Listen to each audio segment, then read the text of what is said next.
I think it's up to every CEO or every entrepreneur of every company in every sector to realize that we have a choice and we have a responsibility to understand the biosphere that we're part of. Hey folks, thanks for tuning in to the latest episode of the Ecosystem Member Podcast. Our guest for this episode is Eva Karlsson, CEO of Houdini Sportswear. If you aren't familiar with Houdini, it is a Swedish outdoor gear company that is one of the most progressive and forward-thinking companies on the planet, in particular when it comes to environmental responsibility. This conversation with Eva touches on a number of topics, including Eva's connection to nature, the influence of Swedish and Scandinavian culture on Houdini's environmental practices, the design checklist the company uses to create products that are essential, versatile, environmentally responsible, as well as 2 programs the company has created to change the relationship it has with its customers, as well as the relationship its customers have with Houdini's gear. I also want to give a special shout out to Robert Strand's course, Sustainable Vikings, on Coursera. If you're interested in learning more about how Scandinavian culture supports environmentally responsible companies, I highly recommend checking it out. It's completely free. Without further delay, here's the latest episode of the Ecosystem Member Podcast with Eva Karlsson, CEO of Houdini Sportswear.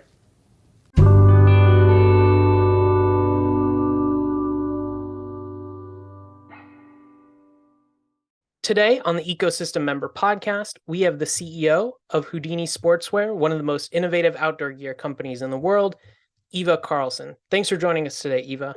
Thanks for having me. How do you describe your connection to nature? My connection to nature. First of all, it comes really natural. I've been an outdoor person all my life since I was a small kid. And I think living in Stockholm, it's like not a big city, but a truly urban environment. Lots of startups, lots of university, big companies, small companies. But there's nature very close by, almost everywhere you go.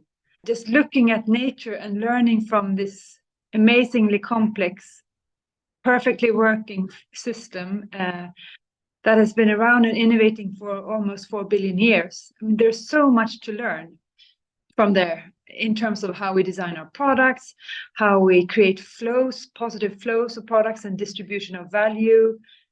There's so much to be impressed with, in awe of, and then try to integrate all of that or some of that into business and product design. I've heard you say before that in Sweden, there's so much time in nature, there's so much connection there. How much does Swedish culture play in influencing sort of Houdini's connection to nature and your connection to nature? I think it's Swedish or Scandinavian culture. We have a saying, friluftsliv. It's a way of talking about, it's not outdoor pursuits as something different than the rest of life, but rather something that is integrated and natural. And maybe that has informed how we design our products, because we've figured out that we ourselves want a smart, small wardrobe that enables you to be in the city center where you feel like you need to be dressed for the urban environment. And then you just want to head out, or the opposite. You're out there in the backcountry and you're suddenly in an urban setting, maybe at a museum or a club or a cafe or whatever.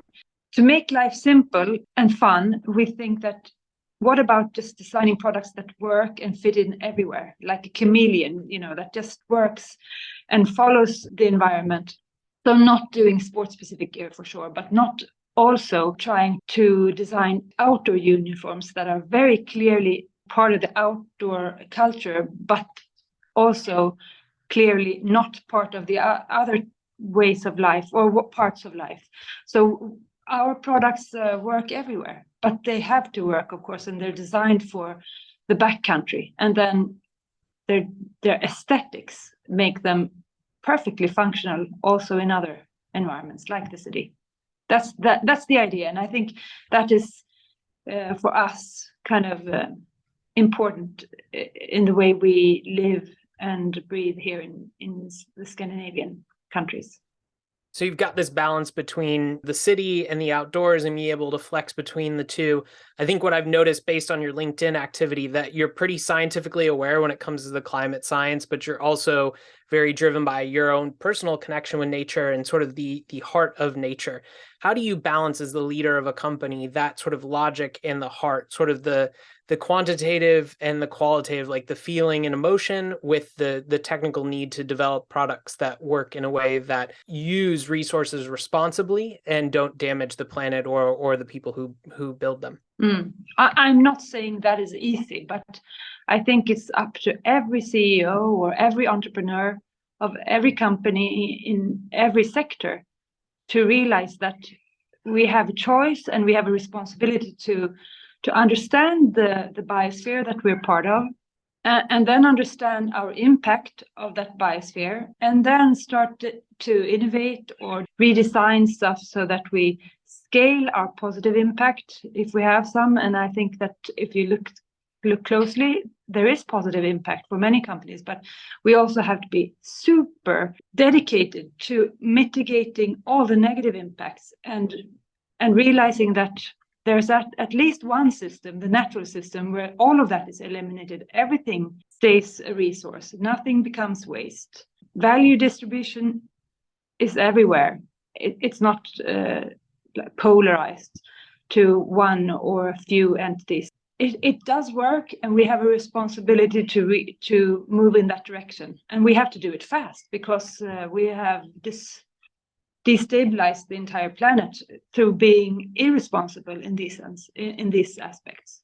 For instance, taking resources and say that we own these resources and we have the right to destroy them. I don't at all believe that we have the right to destroy resources by designing non-circular products, linear in the design so that they end up becoming waste fast or further down the road. But eventually they will become waste. That's irresponsible today. We have much more knowledge and we need to apply it to business.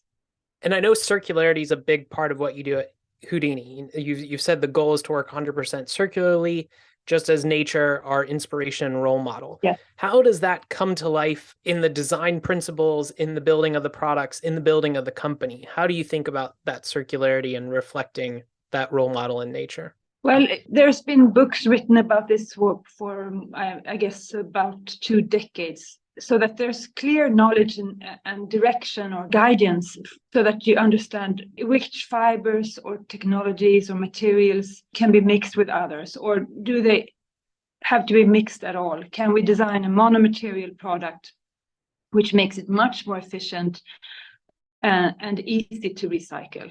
All of those things are part of knowledge that we've had for a long, long time. So it's being consistent about that and working with our partners in supply and innovation to make sure that we stay within those flows. Either the flows of technical fabrics like synthetics, making sure that they are circular, then recycled from the start and then recycle again. And then the other organic flow where you actually work, not only mimic nature, but work with nature. Our best example of that is when we've made wool garments, which you would expect wool garments to be pure enough to go into nature, but most of the times they're not, because they've been treated with such amount of process chemicals and dyes that at the end of the day, when they come out of the industrial production process, they're not organics anymore. They've been mixed with so much synthetics, so they don't belong in nature. But we purified that process. So now all our wool or garments made from natural materials, they are part of the natural cycle. So they last a long, long time. We can recycle them. But if they end up in nature, they're actually part of nature, bringing nutrients there and no contaminations. So partnering up with the microbes in the soil, so to speak, to compost and then become nutrients for new things to grow. So those 2 cycles, that is like something we just simply don't compromise with here, meaning that most of our products are circular by design. And hopefully that will make the recycling industry, if there are others like us who do the same thing, suddenly we will have resource flows that are large enough for recycling industries to start developing. You have to have intentional, circular intentions at the start of the design process, and then it becomes natural and easy. compared to trying to do something at the end of the day when you have a lot of products that you want to recycle and you just haven't designed them the right way for recycling. So it does become waste, whether you like it or not. Well, it does lead really well into a quote that I heard from you at the panel you were on at Climate Week, where I think you were talking about the sustainability of products. And you said Houdini was making a jacket you could dye in. So literally a product that you could wear in the ground at the end of your life, and it would be a part of, it would merge with you and go back into the soil. How true is that? It's such a different mindset from what I think we see with resale and recycling, to actually make a product that could kind of work with the human cycle alongside the natural cycle. Yeah, it wasn't the intention when we designed the product, I can tell you, but it was a nice conversation with an indigenous guy, Sami, here in the Nordics, and he said, "Wow, that's a jacket that I could actually be buried in." And maybe even that jacket is purer than us nowadays with microplastics in our biological systems. But yeah, that's the idea.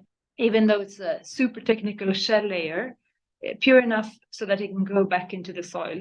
So yes, you could be buried in it, and it would become part of the natural human cycle. I love that. I think that's a fantastic and very different way to think about that. And I think one of the other things that I saw about Houdini on your design checklist that was really interesting to me is the first question is, does this product deserve existence? When you go about answering that question, is it about something that maybe there's a hole in the market another company isn't making? Is it about something you've identified through feedback for customers? How do you answer that question about, does this product deserve existence? I think that design checklist for us, you look at the questions and find them quite banal. But today, designers go through design school for 5 years or so, and when they come out into the real world, they're pushed to just design products at an ever increasing frequency and not much thought behind them.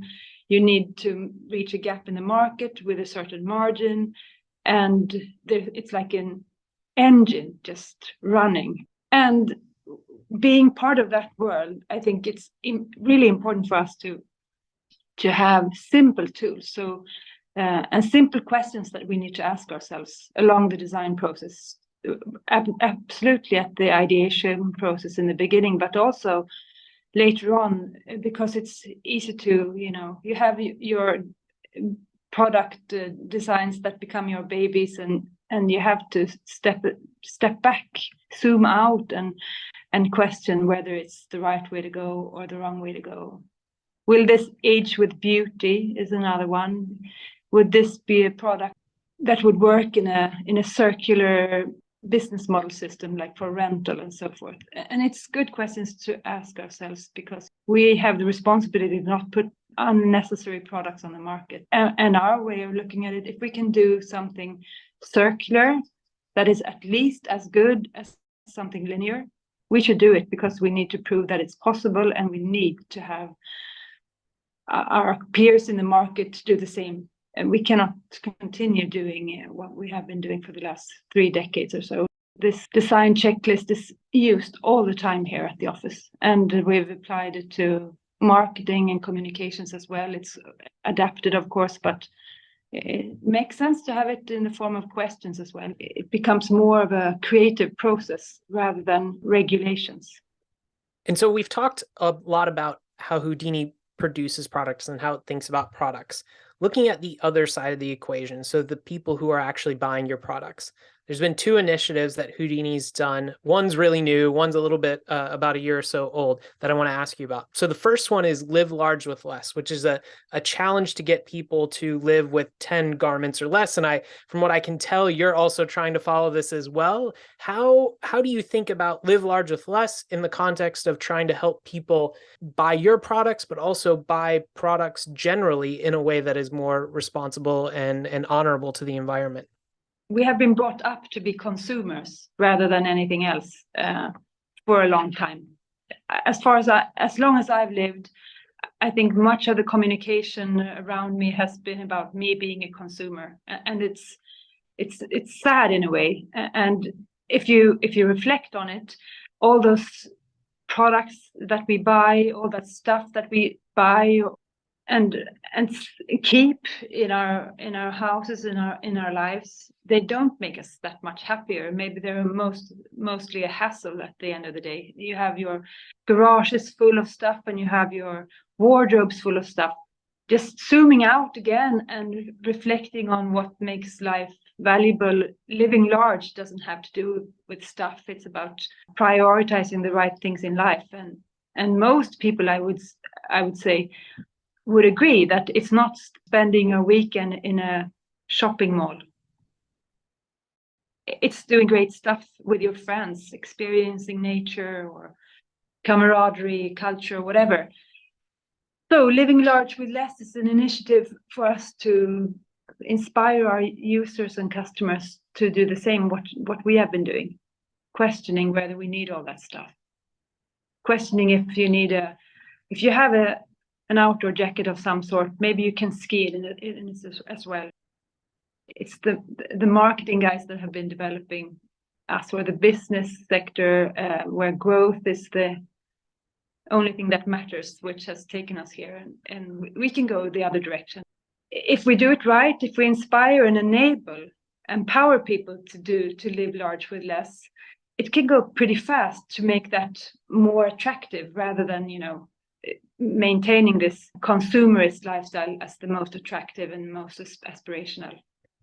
And one way Houdini is helping people live large with less opened last week in Stockholm, Houdini Circle.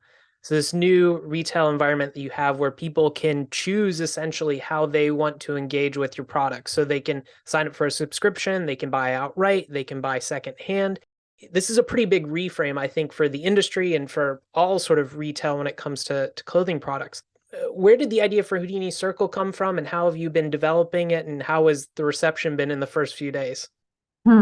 Yeah, it's such an exciting project for us. We've been working with circular business models for more than a decade. We've had rental, exploring and experimenting with that together with our customers. We've had reuse, meaning secondhand or vintage, and that's been part of our retail environments and our e-commerce for also about 10 years. And then we did a pilot with subscription a couple of years ago, and we've learned a lot. And we've been exploring and collaborating with our customers to become better at what we do. But at the end of the day, we did some assessments. We do a planetary boundaries assessment, trying to figure out what our impact is on the Earth system. And we also want to make sure that we keep our customers and users happy. So combining positive planetary impact with good service to our customers, we realize that it's not about one single business model that will solve it all. It's about combining all of these business models into one, making sure that our customer is the one who chooses how to access a product. It wouldn't make sense for a mountain guide to rent their products or subscribe for them. A mountain guide needs to have their products intact and they use them 24/7 throughout the year, kind of. So for him, it makes sense to do it that way. He might need something for a short period of time, and then he should be able to get those products or access those products for a short period of time. And the opposite goes for somebody in the big city who goes skiing maybe one week per year. And traditionally, that person has been either buying something really, really expensive, keeping it in his closet throughout the year, except for that 1 week, or buying something pretty poor, meaning that he will probably have a pretty lousy experience up skiing. So either way, it's less value for him. It's, I guess, also resources that could have been used for something better, not producing that garment that just sits around in his closet. So making this seamless and at the choice of each and every customer to access the products in the way they need them is is what we've done. And it sounds simple, but it was I'm not a financial guy, so it was much more complicated in terms of, business systems and stuff like that. But we solved that, and now we're continuing to experiment and iterate together with our customers and users. The name Circle, study circle or studiecirkel, was something that I think was maybe a Scandinavian thing as well in our culture, to meet and collaborate, and not having one dictating or leading a conversation, but everybody being part of it. And I think this is really what is important here. We need our customers and users to be part of this as much as we are engaged in it. We can help them repair their stuff, but we can also make sure that they can rent out their garment that they're not using for a short period of time, or sell their garment if they've decided to buy something new or something secondhand. So it's going to be a much more relational business model than the traditional selling new gear business model. And we love that. I don't believe in the transactional economy in any sector. So this is a step forward for us in building this relational economy. I love that idea of the relational economy. And I think that leads pretty nicely into our final question here. So one of the other quotes you had from that Climate Week panel was, "Profit is a very narrow way to look at how to contribute to life. Value creation is much more broad and holistic." So thinking about Houdini Circle, thinking about live large with less and those design principles, how does Houdini look at creating holistic value?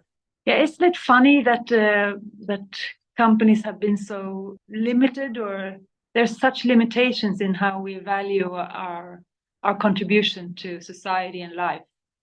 Sometimes it might be an eye-opener, and a happy such eye-opener, to realize that there's so much else we contribute with. But I think sometimes also we realize that there's so much we ought to do to contribute to life and people, individuals in society, local community, or whatever. We need to talk about that more, and we need to measure that.